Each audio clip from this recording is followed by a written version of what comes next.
Well, hey everybody, it is Monday. That means it's check-in Monday. Grateful to have you joining me on today. I'm excited for you being a part of this check-in Monday. And of course, today is March 29th. It is the last Monday in this month, and the Lord has certainly blessed us and been good to us. And we certainly give him praise, honor, and glory for all things that he has done and all things he continues to do. It's been a beautiful day here in the ATL, and we are excited as we approach coming into Resurrection Sunday or Easter on next Sunday. And it's always a pleasure to have those of you with us on these Monday nights. I pray and trust that your family and those of you that you are doing well. Want to ask you to do me a favor, share tonight as we share with you tonight, share it with someone, and know that we're praying for those that have lost loved ones, those that have been devastated by any type of tragedy or death. Last Thursday, we had a tornado to come through Coweta County and Noonan, and some lives were lost and homes were destroyed. I remember sitting here when the storm came through, just praying, Lord, please, please let it pass by. And but we're praying for those that lost loved ones. We've had some more shootings, and we're praying for those that families have been affected by those particular events. I want to talk to you tonight on this check-in Monday. We've been talking lately about dealing with grief and dealing with things connected to the loss of our loved ones and how we grieve and how the things we should do and things that are normal, no matter, whether you're in church or not. These things are normal things. These are things that happen. They're things that take place. And I know that there are people that sometimes try to minimize and as though these things are not important, but they do take place and we deal with them. And I want to talk to you tonight about grieving an untimely death or one that's unexpected. When you think of that, some people, when we deal with certain things with death, we deal with it where someone may have had a lengthy illness and we sort of were able to brace ourselves for what was coming, what was happening. Sometimes they went through an illness 2 years, 3 years. sometimes less than that, but we sort of knew it was coming, and things had been sort of pronounced, and we were praying that things would be different. But sometimes in some cases, they did not turn out a different way. And even when you deal with that, that's the thing you have to deal with. But one of the things that one of the greatest grieving things that I think we have to deal with is an untimely, unexpected death, which could be a car accident, it could be murder, it could be someone had a heart attack, an aneurysm, or whatever it may have been. And we were not anticipating. We were talking to them on Monday, or talking to them on whatever day it was, and then the next day we got the news that they were no longer with us, or they had passed, or even that same night, or they left the house, excuse me, on their way home, and they were involved in an accident or something. And all of that, which we would call untimely or unexpected, we were not looking for. You know, in those things that happen that way. When these things happen, some people tell you, well, you shouldn't, you know, go through too much about it. Go through the process of the funeral, or whatever, and then get over it. And we talk about bereavement, and what we discover and find out that bereavement refers to the state of the loss, but grief is the reaction to that loss. Bereavement is the state of the loss, but the grieving or the grief is the reaction to the state of that loss, or to that loss in particular. And grief is a natural process. When you think of it, a natural response to loss. It's an emotional thing that we feel sometimes when people seemingly are taken away from us. And so it's something natural that we deal with. It's not something unnatural. It is natural. And when you talk about grieving, grieving is a significant loss, and it takes time. It's like anything else. When you have a significant loss, when something is lost that is significant, that means a lot. Now, sometimes you lose things. If you just talk about things, sometimes you lose things and they're not as significant as some things, and it doesn't bother you when you lose it. I mean, you always say, well, I can replace it, or I can get it back, or I can get something else to do it.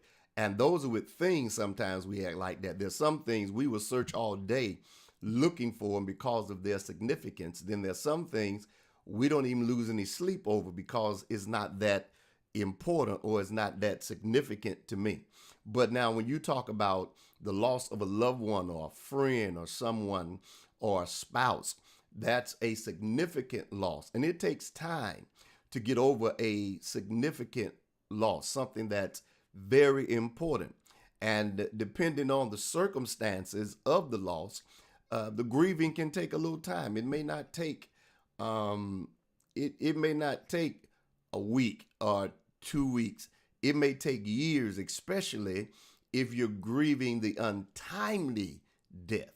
When you start talking about untimely death, when you get that phone call that you were not expecting to get in the middle of the night, or you were out of town or whatever, and that call that you were not anticipating and you were not expecting, and you got that particular phone call, you said to yourself, I just wasn't ready for that. And all of us have been affected in some type of way like that, where we receive the phone call and of an untimely, unexpected death, where we had to deal with those things. I know, I've dealt with grieving a little different when I've dealt with it and someone was ill, and I had time to mentally adjust, emotionally adjust of what may be and what may happen. And I was able to deal with those things. And all of us, I think, have been to that point in grieving where we were, if someone had been sick a long length of time. For instance, when my uncle took sick in 2014, 2015, 2014, I knew something was wrong we had a one of my cousins' husband died, and that's one thing my uncle always, if he was around, he was going to be at the services, and he wasn't at service. So I thought something was sort of wrong, but I sort of brushed it off a little bit, and then I think it was like a week later, 2 weeks later, my cousin called me and told me that he was sick and in the hospital. So we went to the hospital, and I went to the hospital every day, and then eventually they put him in a home, and then he went to his house where he was staying. And every day I went to the hospital. Every day I went to the home to visit him. That was my routine. Every day when I got up, I went to see him, and he had lost his sight, and in losing his sight, he could only hear us talk. He heard our voice, but he can talk to us, but he couldn't see us. And so, in doing that, I was able to sort of adjust. And one day I went to visit him, and he said, everybody should come see me within the next week. And when people are sick, you just sort of think they're talking or whatever. And he said, I think everybody needs to come see me. If you coming to visit, tell them if they coming to visit me, come to do it within the next week or so. And we were like, okay. Because he said, I won't be here. He said, the Lord already showed me that he's going to get ready to take me, and I won't be here. And he sort of gave a time frame of when it was. And, we was like, oh, okay. But to be honest with you, he was actually correct. The time frame he gave us, it happened within that time frame. But we had sort of time to prepare for that mentally and emotionally. It still affected us. It still does today. But we sort of had time to, deal with it. Every March on the 20th, it affects me. That's the day he passed. Every April 24th, that's his birthday. And we would always talk to each other on our birthdays. So I'm still affected by that. But my point is that what took place was the fact that we had time to sort of prepare for that particular part of my grieving process, simply because we sort of knew that he was going to eventually pass. That was there. And so all of us were able to deal with that. And so the grieving process was still hard, but it wasn't at hard. One of the other things that was with my uncle's passing was that he was always out of town all of our lives. He traveled. I traveled with him, but he traveled. We may have seen him 3, maybe 4 times a year, because he was on the road all the time preaching and singing. He wasn't married, so he was on the road traveling and stuff. And so, we talked on the phone, but not to see him every day was one of the other things that we sort of processed through, because it almost felt like he was still just out of town. But even though we knew he had passed, it felt like he was just out of town. But of course, he had passed. So that was a different thing. In my mother's case, she had been sick and in and out of the hospital. And so again, processing that was a little different. The grieving process was a little different. When my brother-in-law passed, Bishop Pace, he was in the hospital, but he had came out and he was at home, and you go by and we talked to him, and we were talking and stuff. And maybe about a week out before he passed, we talked, and I think the day before he passed, I dropped co-pastor Lady Martin off to a mother's house. He was staying there. We dropped her off, and he was there. And then the next morning, I think it was about probably about 6 or 7 o'clock in the morning, the phone rung. And I don't know how you feel, but when my phone rings at those times of morning, I always feel certain kind of ways when my phone go to ringing early, because I'm just like that, and some of you probably are too. So my phone rung, and my sister was on the other end saying, her words exactly was, the Lord said he received Bishop with honors. And we were like, what does that mean? What does that mean? And she said, well, he passed away. And so that was an untimely death. We were not expecting him to die. So the grieving process of that was a totally different thing. I mean, it that process was totally different to grieve through. It was totally different to get through because that was not something that we were looking to happen. That was not something we were expecting to happen. That was an untimely death. So we had to deal with that in the process of trying to get through that. So you can see that there's two different things sometimes when you have a time to prepare yourself mentally for it. Then there are times you don't have time to prepare it at all. And in that case, we didn't have time to prepare it at all. And that was one of those things. We didn't have time to prepare. I see my sister, Sean Pear, on here. Her husband passed, I think, about 2 or 3 years ago, maybe longer than that. And it was an untimely passing in her case. And she still is still grieving over the loss of her husband. And there many times people say, well, y'all just need to get over it and just, get a life. Well, it's easy to say that if you've never been through that particular process and lost someone that was significant or someone that was really close to you. That may be something totally different for you. And sometimes you don't know how to deal with those things until you actually have been in that place and you've experienced that. And so that grieving of going through that, it can take a while. It takes a while. Even though you functioning every day, it don't mean that you stop functioning. You still functioning, but at the same time, you still going through that process of grieving an unexpected death. All right, she told me it's been 3 years. So you still go through that process, and you start doing stuff. When it takes when you're dealing with that time where you had time to sort of process it because they had a long illness, it takes a shorter. Sometimes you can absorb that a little quicker and move a little faster. But when it's a sudden death or a tragic loss, it takes a little more time. A tragic death, to get a phone call in the middle of the night and to say that someone passed. My late husband's death, 2012, was unexpected after being married for only 1 year. See that right there, that's the kind of stuff what I'm talking about. When you start looking at that, and your husband passed unexpected, your wife or your mother has to bury her daughter that passed unexpectedly, or someone burying their grandchild or whatever.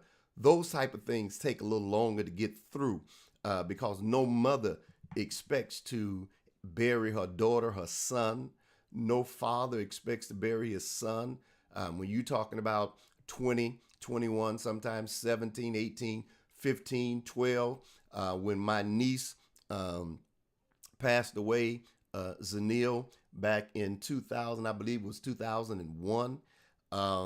That right there was an unexpected death, and grieving through that. That was very unexpected to the point that when you looked at it, she was just at my house. I think a week before she died, she was, at my house, and we were talking about school and all those things. Hey, Shonda, Grief is Real wrote my third book, What They Leave Behind. That's a great thing. Living through loss. Those are powerful things.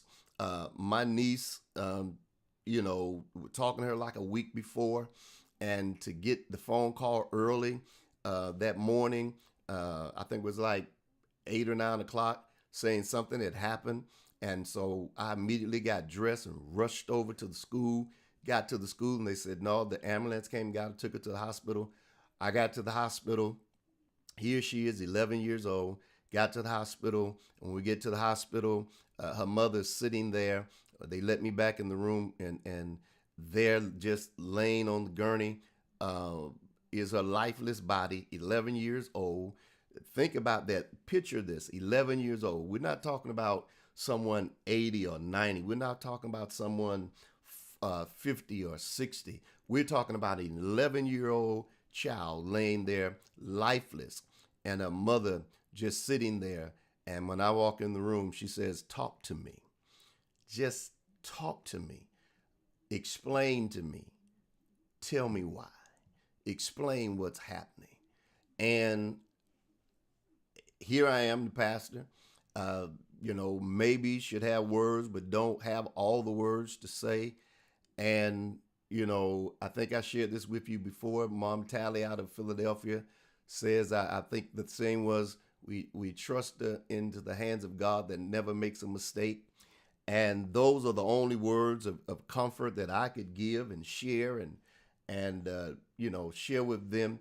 And it was one of those things to have to deal with. And then as an uncle, I had to do her eulogy.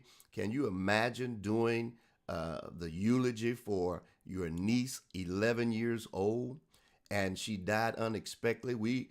In our mind, we were looking for her to have a full life, to grow up to be an adult, and today we still deal with the grief of that, even though it was 2001, because in your mind, you're wondering what kind of life she would have had, what kind of career, what it would have been like, and now you don't get to enjoy that. So her mother still grieves off of that. It's still a grieving process. It's a mother that lost her daughter unexpectedly. So you don't expect those things. My wife and daughter were on that with us last week, and we were talking about grieving and the loss of her sister unexpectedly. Now, when her mother passed, we knew that God either was going to heal her or she was going to be gone, because the doctors had sent her home 2 years earlier and said that there's nothing else they can do and she was going to pass. The doctors thought she was going to die way before that, but God gave her 2 years with us, and so there was time to get it in your mind. And she was saying, different things to let you know I'm just about ready to go. But then we turn around, and so you deal with that with indifferent. But then you turn around in January, and your sister Duran has passed away, and that was some unexpectedly. Some of you saw her on the set with the Aretha Franklin thing and all of that. Right in that time frame is when she got sort of sick, but the sickness was not a sickness unto death. And that's what we have to understand. When she went to the hospital, she didn't go in the hospital dying from anything. She went in the hospital for something else. And no one expected her to die. So it was an untimely death that we were not expecting. And so when you have to deal with unexpected death, an untimely death, it takes a little while to get through that loss. And I'm gonna do I'm gonna do something with Shonda, because she's wrote a book on that and going through that loss and that pain. I think she's dealing with her mother, I believe, and you just have to deal with those things. And I wanted to encourage someone tonight, when you are grieving through the untimely death. It's a reality. It's something that all of us have to look for. It could happen tomorrow. Anything could happen tomorrow. And when you're dealing with it, it leaves you numb. It leaves you feeling distracted. Things happen. You get distracted. It bothers you. People don't talk about it. They don't say anything. And some people, again, if they've never experienced it, they just don't understand. And you can't hold it against them, because they don't. They don't understand. They don't understand. They don't understand that going through the funeral or the home going, as we call them, and the other things that we do, and even since the pandemic, sometimes we haven't been able to give full services. But even going through those things, it sometimes what those things do is help you to accept the reality. of the death being final. Sometimes you didn't accept it until you got to that point, and that's when you accepted it. So there's a grieving of grieving through um,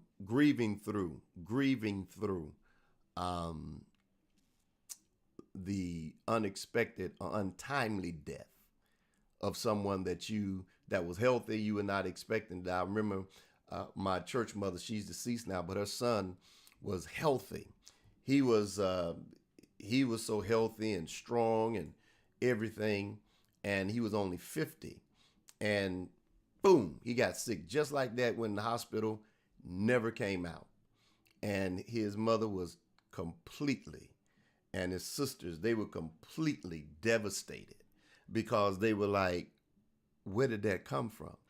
And that's untimely, that's unexpected, and all the stuff that goes through your mind.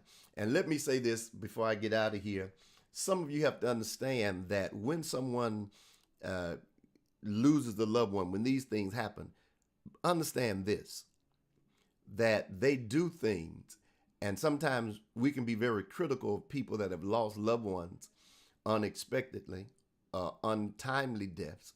We criticize them because usually with this thing of social media, they post a lot of pictures, they post a lot of videos, they post a lot of things, they express their feelings. And sometimes, if you don't understand, you become critical of them. Sometimes they even post pictures of their loved ones in the casket or whatever. But sometimes that's their way of grieving and trying to move from that place where they are. So they post pictures. They may say this is the last one, then they post some more. That's what they do. That's what people do. They post stuff. They hold on to things. They do that. It is natural. It's human, believe it or not, to do that. You don't have to even be saved. It's just human to do that. It's a way of remembering. It's a way of showing love. It's a way of showing it's a way of showing paying somewhat of your respects to that individual, and that's what it is. It's a way of doing that. So don't get upset about that. Don't give people a hard way to go because they still do that. That's natural, and they may be doing that the rest of their lives. That's why we take pictures for purposes of remembering, and now we got videos. We do that. That's how we do that. And then their days, usually their birthday, the day they pass, we always remember those days. We always probably do something, and that's natural. It's not unnatural, and you stop letting people make you feel it's unnatural.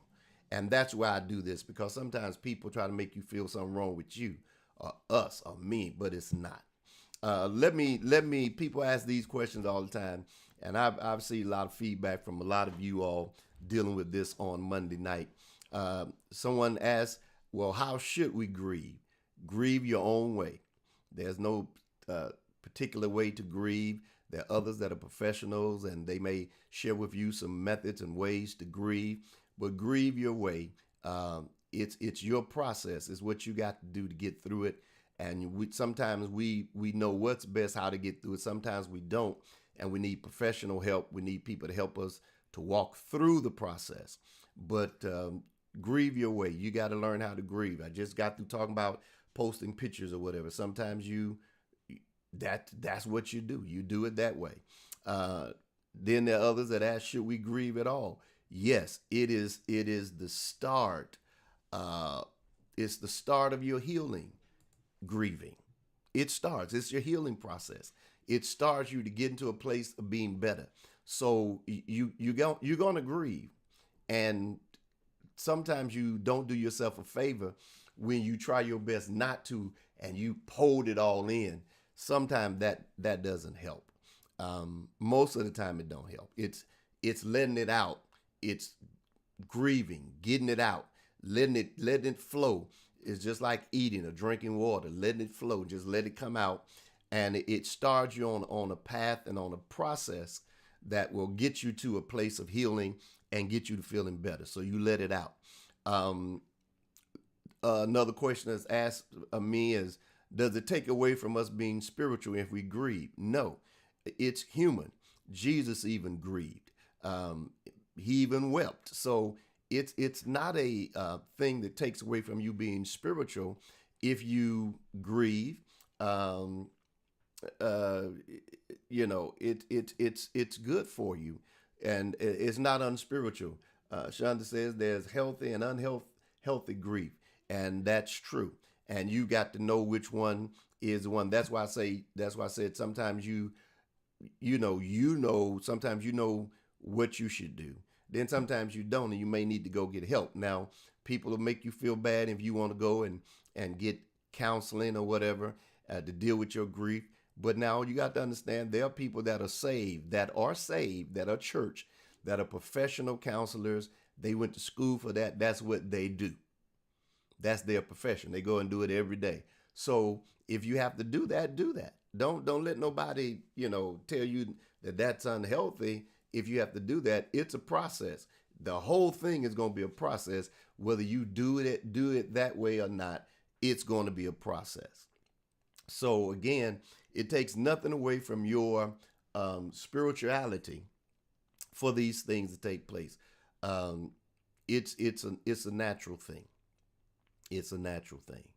Um, Me being the pastor, um, it's something that I have to deal with stuff, but it's okay. I mean, it's really okay to be human in certain cases because you're human anyway. If you somebody say, well, I'm just I don't do no grieving because it takes away from my spirituality. I'm a citizen of the kingdom and I'm just spiritual. I want to tell you something. If you get cut, you're gonna bleed.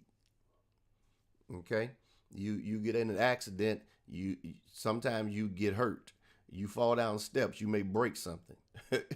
I broke my ankle with nothing about that unspiritual. That hurt, and I got the proof and the scars to show it. I got the pin in my right ankle, and I got the plate with 6 screws in it to prove the fact that I broke my ankle. And I'm fine. I can run, jump, and everything, but it just showed me I'm human. I used to tell people all the time I slipped on the steps and broke it. I had a newfound respect for steps. I looked at steps a different way. I looked at the railings. I looked at everything a different way. It was just human. It wasn't nothing wrong with that. It wasn't nothing unspiritual. I'm spiritual at the same time, yeah, but I'm human at the same time. And we have to understand that Jesus was both. He was the Son of God. He was spiritual, supernatural, but he was human at the same time. All right, and you're welcome. So we have to understand that. Then here's another one. How long should we grieve? That depends on the person. That depends on individuals. Everyone, you can't set a time frame on it. There's no expiration date on grieving.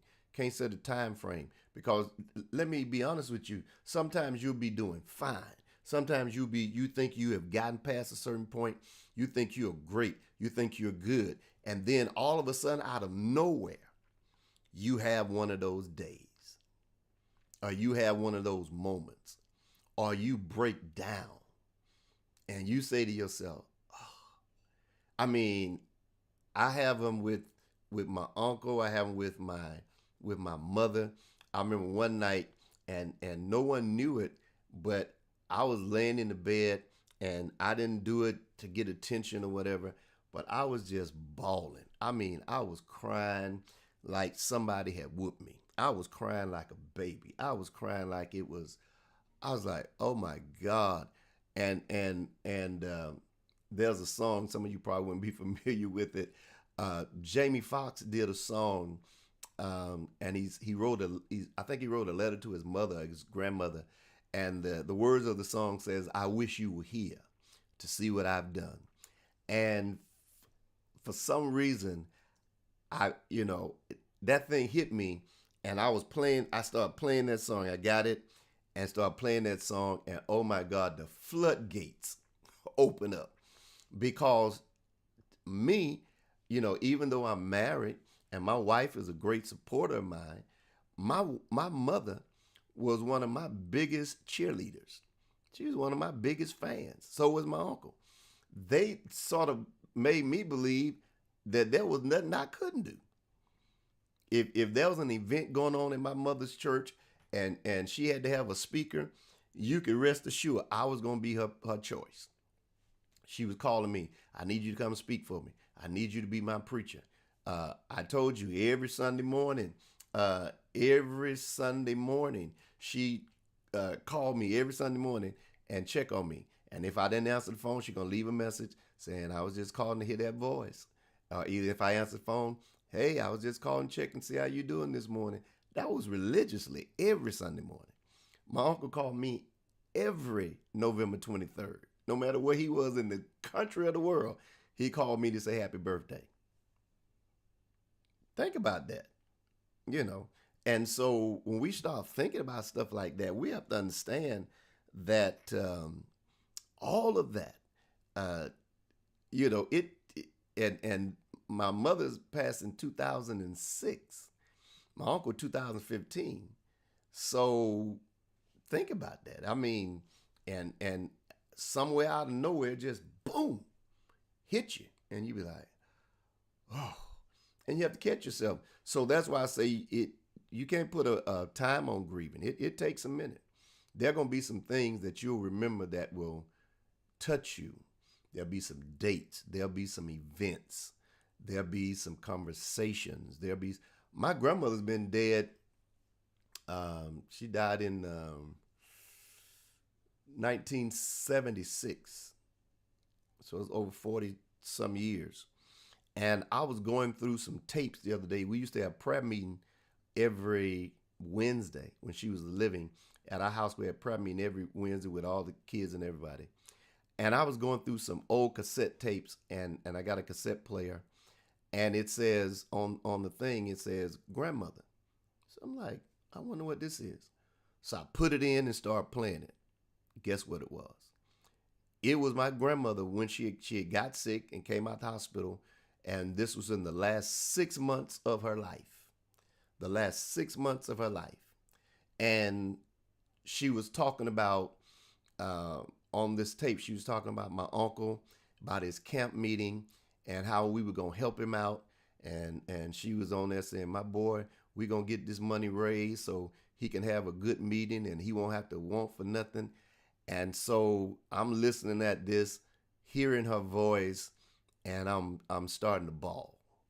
I'm starting to cry like a baby because I found now a tape of my grandmother 40 some years ago. And I'm crying like, oh my God, I can't. So follow me. It takes a minute. And don't let nobody tell you it won't. It's going to take a while. So we got to deal with that. And it's important for us. I think we need to talk about this and hear about it because people try to make us feel that, something wrong with us. Ain't nothing wrong with me, you, or anybody else. Time heals some things, but I don't think it ever gets you totally over it. I think it heals it, but it never gets you over it. The last question that someone asked me was this, and I'm done.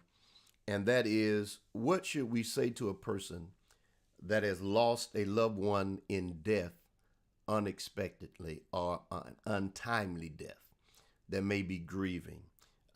Sometimes it happens today, and we call them or we go by to visit the house during the week or even after it's over.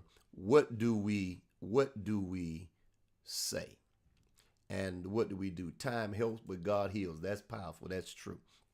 What do we say? Well, I say to you, choose your words prayerfully. All of us, when we're dealing with someone that deals with untimely deaths, no matter what the circumstances are, how it is, at the end, it's still a loss. It's still a death. And we need to choose our words carefully. Don't just throw words out, and just don't say stuff that may be offensive, stuff that may be that intensifies the grieving, or stuff where you think you're trying to be profound and more spiritual than everyone else, that triggers stuff that shouldn't be triggered. Let the process do what it does. If you do not know what to say, my advice is absolutely say nothing.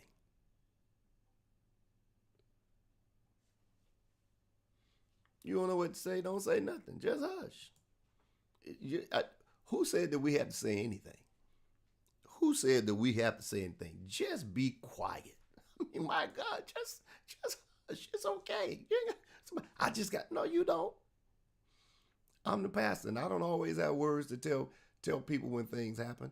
I remember one of my members, her brother was in prison, and they said that he committed suicide. And I remember the morning that she called, and she didn't work too far from where we live, so me and Lady Martin went to check on her, and she was tore up, and she couldn't even drive. Lady Martin drove.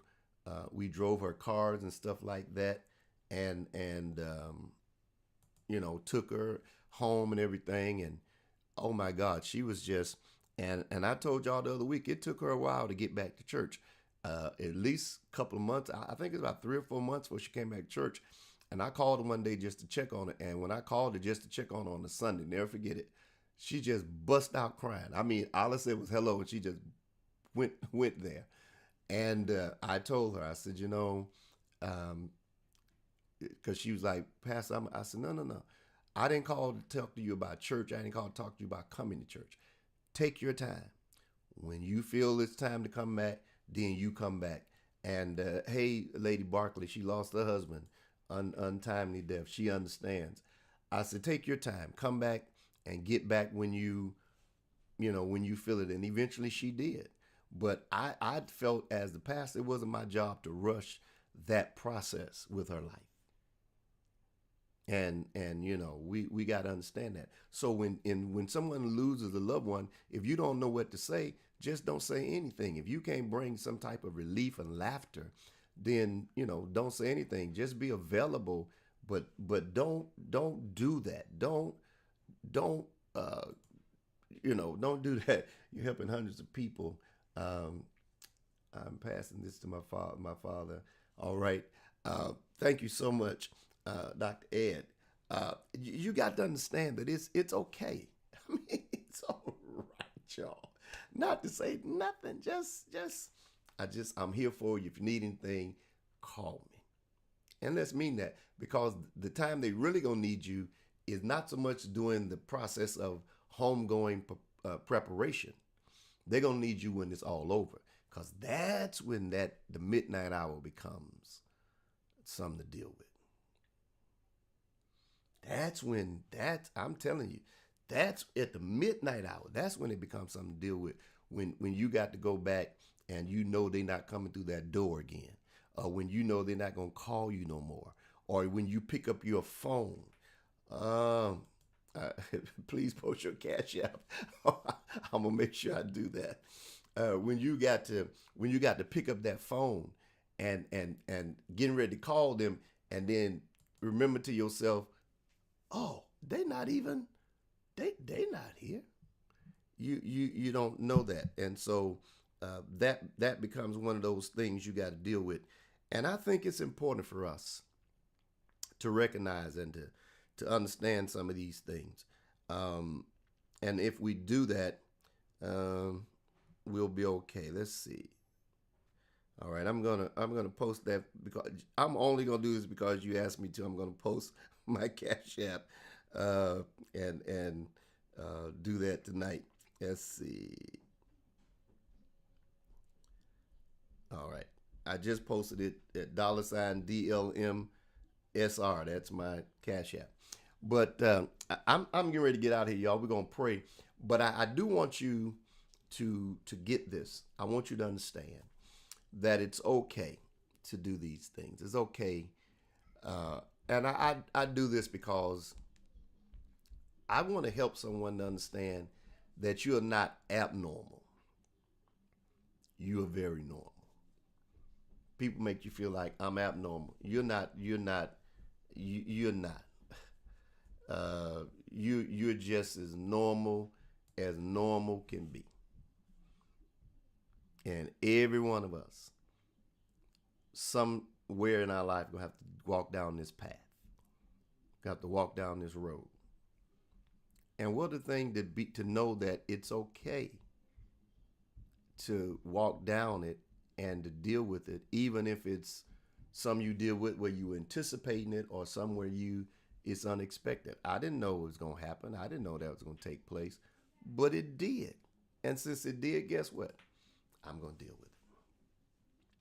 I'm gonna have to deal with it. But the good part about this, and I'm gonna pray, is I know you probably don't believe this, but I'm gonna tell you anyway. You are going to be all right. It may seem like, Pastor, you just don't know. I promise you, you're going to be all right. You are. Whether it's the loss of your mother, your father, husband, wife, children, and some of those things I haven't lost. But I do know that at the end of the day, God's going to make sure that I come through. And I'm going to be okay. You're going to be okay. And then we got each other to encourage one another. And all of us are going to make this. And we're going to be okay. Let's pray. Father, we thank you and we give you praise and glory tonight for what you've done. We thank you for those that are watching, and those that will watch, God, and those that have experienced untimely deaths and they've had to grieve and they're still in the grieving process. God, but you are our healer. You are our strength. You're able to do what others can't do. God, there may be some that may need to go and sit, God, professional counseling, and those that are saved to be able to talk with them. God, cause them to know that it's all right. God, as you bring them to this place, God, of their destiny, you bring them to the place of their healing, you bring them to the place to their recovery, to restoration. God, causing them to move again, that they will not stand in one place and not move, but God, many of them through this grieving process, God, even though it doesn't feel good, there's a birthing taking place in us. Something's being birthed that we don't even understand. Something's being birthed, God, in us that's going to cause us to help others and cause others to be able to stand in the strength, God, that you've given through us as we shall share with them. I pray tonight that you would touch that father, touch that mother that's lost, God, a child. I pray that you touch that wife that's lost a husband, that husband that's lost a wife. I pray for you. I pray that you touch those that have lost loved ones. I pray, God, that you would help those that are still grieving after a year, 2 years, 3 years, but in their minds and in their spirit, emotionally, God, they still are going through. I pray that you touch them tonight. I pray that you heal them tonight. I pray that you bring them to a place, God, that things will get better. God, I pray for their rest, their strength. I pray for children that have lost their parents. Oh, my God. Children that have lost their parents that don't understand really what the grieving process is. All they know is my mother is not coming back. My father is not coming back. My friend is gone. God, help them, touch them, heal them. God, you're the only one can do it.